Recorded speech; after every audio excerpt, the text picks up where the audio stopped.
கரூர் நிகழ்வுக்கு பின் 75 நாட்கள் கடந்து வீட்டை விட்டு வெளியே வந்த விஜய்க்கு நாட்டில் என்ன நடக்கிறது என்றே தெரியவில்லை என்று கடிந்துரைத்துள்ள எடப்பாடி பழனிசாமி, தமிழ்நாட்டில் அதிமுக கூட்டணிதான் பலம் வாய்ந்த கூட்டணியாக உள்ளது எனவும், அதிமுக ஆட்சிக்கு வந்தால் கல்விக் கடன் நீக்கம் செய்யப்படும் எனவும் வாக்குறுதி அளித்துள்ளார்.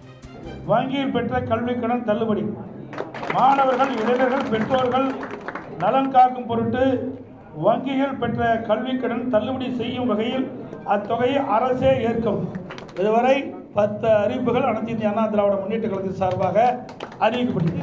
இப்பொழுது தமிழகத்தில் கூட்டணி என்று சொன்னால் அனைத்து இந்திய அண்ணா திராவிட முன்னேற்ற கழக தலைமையில் அமைக்கப்பட்ட கூட்டணி தேசிய ஜனநாயக கூட்டணியோடு அங்கமைக்கின்ற எங்களுடைய கூட்டணி தான் பலம் வாய்ந்த கூட்டணி.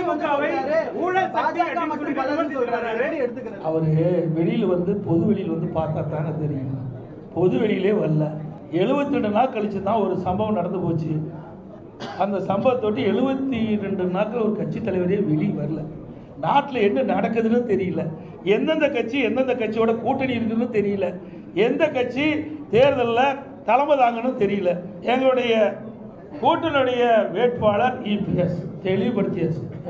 முதலமைச்சர் வேட்பாளர் இபிஎஸ்னு இது அவர் டிவியில் பார்க்கல, தொலைக்காட்சியில் பார்க்கல, பார்க்கறதுக்கு நேரம் இல்லை, மக்களை பார்க்கறதும் இல்லை, தொலைக்காட்சியில் பார்த்து தெரிஞ்சுக்கல, ஒன்றுமே தெரியாததை வச்சு எங்கிட்ட கேள்வி கேட்கணும். நாட்டில் நடக்கிற நிலவரம் என்னன்னே தெரியல. இப்படி ஒரு தடவையாவது இப்படி பிரஸ் மீட் காட்ட சொல்லுங்க, புரிஞ்சுக்கிட்டோம். நாட்டில் உங்களை போல் இருக்கிற நிருபர்கள் கேட்கின்ற கேள்விக்கு பதில் சொன்னா தான் வெளியில் என்ன நடக்குதுன்னா அவர் புரிஞ்சுக்கிட்டோம்.